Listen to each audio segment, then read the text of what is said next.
Welcome to another creepy film review tonight. Tonight we're watching Hannibal Comes Home in the Hannibal collection, of course.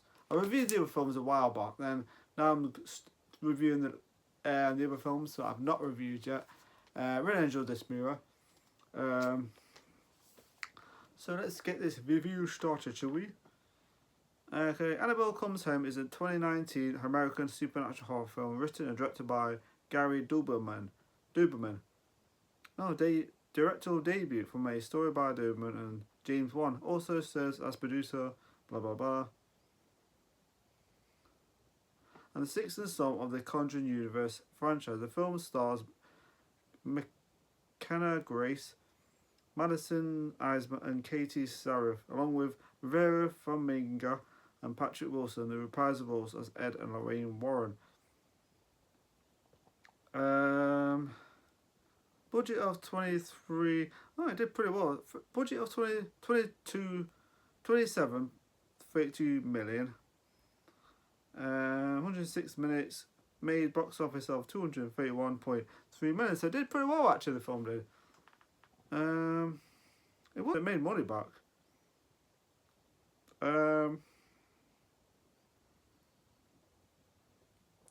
Look at the plot. Okay. Oh god. Demonologists Ed and Lorraine Warren confiscate the demonic animal doll from nurse Debbie and Camilla. During the drive back home, the doll summons spirits to attack Ed. Annabelle is locked in a sacred glass casing in the couple's artifact room to ensure the evil is contained.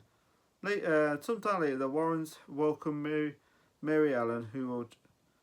She's a very attractive woman, by the way. I was sitting there going, oh, she's a very attractive babysitter. Babysitting their daughter Judy while they travel overnight to investigate a case. At school, Judy notices a ghostly priest following her. Mary Ellen's friend, Daniela, arrives uninvited to the Warrens, and she sneaks into the artifact room and inadvertently releases the spirit of Annabelle B. Mullins. Annabelle releases other spirits such as the Ferryman, the Bride, Fina Mealy, Ball Game, and the Black Shuck, who start wreaking havoc around the house. So anyway, I get to that bit. So it takes place just before the other films, when they get the doll. They confiscate, pronounce that word. They confiscate the doll, right? So at the beginning, you see the doll, and you see those people talking about the doll, doing this like weird stuff, like from The Conjuring. Of course, there's different actors in this actually, because this film was after when they made the because Conjuring, the first Conjuring film was 2012, I think it was. So there's different actors in this actor. They're different actors too, because I don't see that's definitely a different actor in there. So anyway, they confiscate the doll, and then they start having this like drive. They're just driving home with this doll, and of course, and see. Then it's so happy to see this like copper light, and then you see this like woman standing there like anyway, so then the car starts, anyway, it's on the way and the car breaks down, and then some creepy things starts happening, the real creepy stuff. Hannibal dolls, and you see this woman behind the Lorraine. These two are not in it as much as the other films. They're more kind of guest appearance in this, but they're still there, and they're still like, this is great to see both of them in this film. Really good though. I like seeing these two in these films. Good at, they have good. I think they still got great chemistry with each other. Good actors and good actress, and yeah, really good. Anyway, Anyway, so what happened? He almost gets like pushed into the road. He almost gets killed. Anyway, so they end up taking the door to the house, of course, and then this guy shows up there. This guy's at the house, and they do some kind of like. Anyway, so they end up locking the door into the in that glass cabinet, of course, and then they end up leaving, of course, leaving the door behind with the with Madison, of course. Because it's her birthday. Judith's birthday's coming, of course, and there is some creepy. Anyway, so she ends up at this new school that she's, this Catholic school. It's like, I mean, then she can start seeing this creepy guy, this old guy just staring at her. It's like, oh boy, I'm getting that. You know, when you watch it, you get that creepy. When I first watched it, I thought, I hope this guy's not gonna keep turning up all the time. This is creepy. It reminds me of that guy from Poltergeist 2, where he goes just start, you know, that creepy old guy. Actually, he's not as bad as him. He was creepy as heck, killer. He does show up a few times, but he's not what he expected. There's a bit spoilers in this film. It's 29 movies, so it doesn't matter, but it's only 5 years old. Madison likes this guy, and of course he shows up later on at the house. So anyway, so Katie's a little bit too curious about this like room they keep these things in, of course. Then she does something stupid. So anyway, this is what happens. Anyway, so she gets these like roller skates to Judy, of course. Of course, she goes. You know, she says they both go out to, you know, with the roller skates, and she's kind of like gets a little bit curious by going to the artifact room, and it's like, oh, and you think to yourself, okay, she is going to regret this big time. So she ends up going to the artifact room, right? She couldn't get out first, she can't get in, and then she ends up getting into the room. Anyway, so she wants to like see her father because she blames herself for what happened after when he died. She starts blaming herself, so she gets this like. So anyway, she ends up bloody.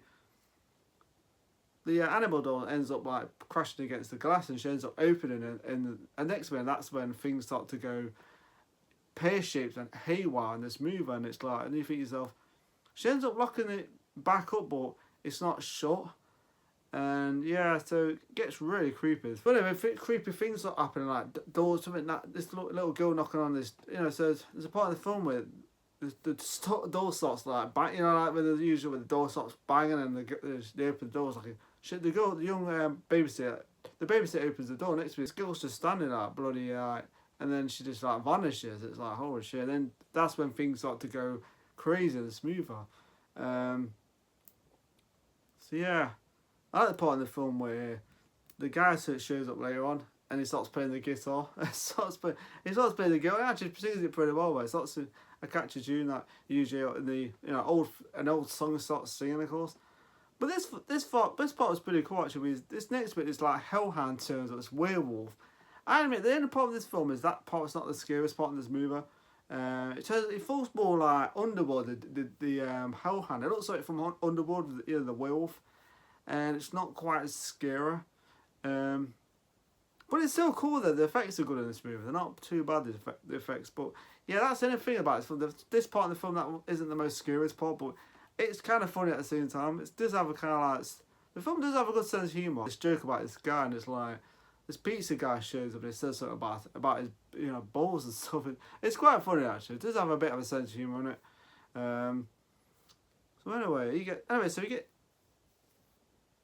he ends up getting attacked. This guy next to me, he's hiding this like, and next to me, the thing opens. This chicken escapes and he gets attacked by this like, and he's like, oh, come back in. It's like, yeah, the film's got a sense of humour.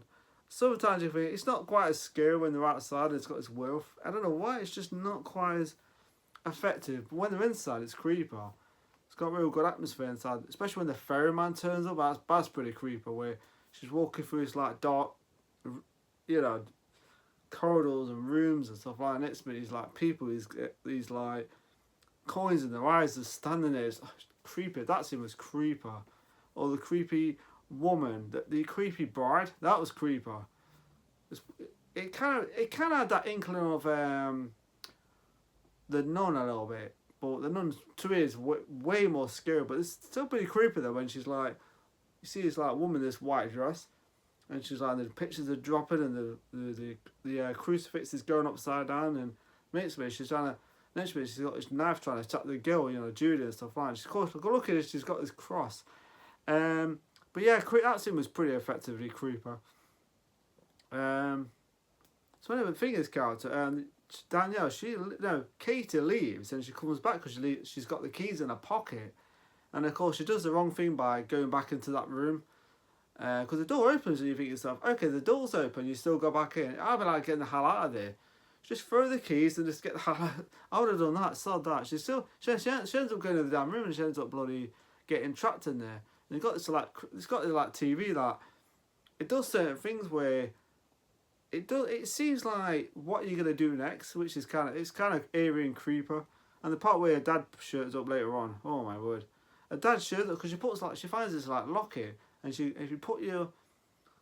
puts a photograph of her dad in there, and next to it shows up and it's like, it does make you jump. This film does make you jump, especially when he shows up and you're like, and his face is all like, it's like creepy as hell. And that scene was good. But that guy, the old priest guy, he does show up later on, and she's kind of like, not all ghostery or bad. He's not really a threat in this, actually. He's not who you think he is. Because when I first watched this years ago, I was like, okay, I don't like this guy. This guy's giving me the creeps. Because he just stands there looking at her. But yeah, that scene was creeper. But he's not really a threat in this. He kind of, I don't know, he just kind of walks around most of the time. No conversation or anything. No like, how are you doing? Oh, good on you. Thank you. Yeah, creepy guy though. That scene was probably the scene I thought, this guy's creeper. Actually, a good thing about this, the nun doesn't show up. That's the thing. The nun creeps the hell out of me. I'm literally great character, but Jesus Christ, I watched the nun film and the Conjuring film. Even the nun film was pretty scary. I'm sitting there, holy moly. Yeah, she's a scary character though. Holy. I've not seen the second nun film yet. I'm looking forward to watch that. I think I'm looking forward to watch that. But yeah, when I watched The Conjuring years ago, the second one, holy shit, that was a character that I went, you know what? I need a stress-free life. This woman is like stressing me out right now. She's creepy. So yeah, the nun creeps me out. Yeah, but anyway, she doesn't show up in this. But hey, so like I said, this takes place just before the Conjuring, the first Conjuring, or after the Conjuring film. Anyway, so yeah, so they have to get so the thing is they've got to get this Annabelle back in the glass thing to stop all that stuff's happening. So yeah. There's a part in the film where Katie gets possessed by this, and she shoots this like blood in her mouth. It's kind of similar to what happens in Animal Creation, where that girl gets all that stuff in her mouth. You know, that young girl, that blonde girl, and then she gets possessed. So yeah, crazy movie. The film's good though. I enjoyed it. It did make me jump. Certain parts I was like, oh, that wasn't too scareable, but still a very effective movie. Good effects. So yeah, I liked it. I really enjoyed it. The last part was good when they end up getting Annabelle back in the box, and yeah, so yeah, it's a good film though. I really enjoyed it. It's got a lot of creepy moments. There's another part in this movie where I thought, oh shit. Julie's looking at watching this movie. The next minute, the telly goes off, and the finger. The next minute, the controller's out behind the finger, the settee or sofa. And next minute, seeing the Annabelle doll. Then it's like, holy shit. Next minute, the lights go out, and next minute, the both fingers character, Katie's character, and Katie and Madison's character they've got like a birthday cake. It's like, oh, thank God for that. Oh, but could you think, what's happened to those characters? Have vanished. She's on her own. She can't be on her own. There's another part where they phone up Lorraine and they think, oh, she's on the side of the phone. Next minute she says, oh, give Finger her soul. It's like she starts talking about Annabelle. Thought, oh God, it's not her. It's someone else. It's that creepy ass. It's that, you know, it's not Lorraine Warren, of course. So yeah, really, I enjoyed this movie. It's not the best one out of all the Conjuring movies or the Annabelle films, but I enjoyed it. I really enjoyed this one. Creepy moments. So yeah. So it's like an hour and 46-minute movie, so it's a decent amount of time. So I can't complain about the. So I've got pros and cons. I've got pros and cons of this movie. It's not going to be a lot. So, okay, the pros, I like the performance in this. I think everyone did a good job. Even the ones that, different actors, you know, like the young girls are different actresses in this who played the... But she does a great job, the Mackenzie, who was on. She's actually on the new Ghostbusters. I didn't know until after, of course. So, yeah, she does a good job as Judy. The two people who were on the original movies did a good job. I think they're really good in this. They're not in it for long, but you know they're doing it for the first part of the movie and then the last part. So yeah. But yeah, all the actors and stuff all the people in this film do a really good job in this. So yeah, the performances are good. Some of the jump out creepy moments are good. Some scary scenes in this movie. Some creepy moments in this movie I really enjoyed. Performances are good. Some good effects in this movie which I liked. I actually liked some of the music in this too. I thought that was pretty good, especially the last part of the music and stuff. Dancing in the Moonlight, you know, they had that song in this, which it's a good song. Dancing in the Moonlight. Some of it made me quite laugh. Some of the humour made me laugh. So yeah, I liked it. I thought the performance was good. Like I said, the performances, the effects, it had some scary moments which I liked. Good actors, good, what else? Some good music I liked. So yeah, good atmosphere. I like some of the atmosphere in this, which I liked. You know, the beginning when when the car stops, it's all like foggy and it's pretty cool. So yeah, okay. What I didn't like about it, okay, I would have to say the werewolf scene because it kind of felt more like a underworld film. When you saw this monster, I mean, the effects were good. Where it was like bashing on but that was probably the only part that didn't really scare me as much, which is kind of, you know, because that would have. I don't know, maybe because it was outside, it was all foggy, and the thing kind of like just appeared, and then it hits it with a guitar and it just vanishes. It's kind of like, yeah, I don't know, that wasn't quite as scary, but apart from that, it's not really a massive problem. It's still got some creepy moments that,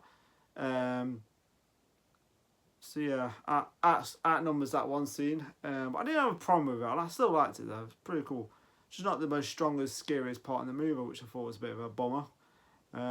Annabelle Comes Home gets I'll say 4 out of 5, which yeah, I think 4 out of 5 sounds about right, because I really enjoyed it. It's definitely worth a watch. So Annabelle Comes Home gets a 4 out of 5. Really enjoyed it. It's not my favourite one, but yeah, but it's still a very good film and really enjoyed it. So Annabelle Comes Home gets a 4 out of 5, so very good. So yeah, before I go off, remember to subscribe to my channel and have a nice day, have a nice week, and take care. Enjoy my videos and watch me other film reviews on my other Conjuring movie reviews. So yeah, so thank you for watching and take care and have a nice day. See you later. Thank you very much.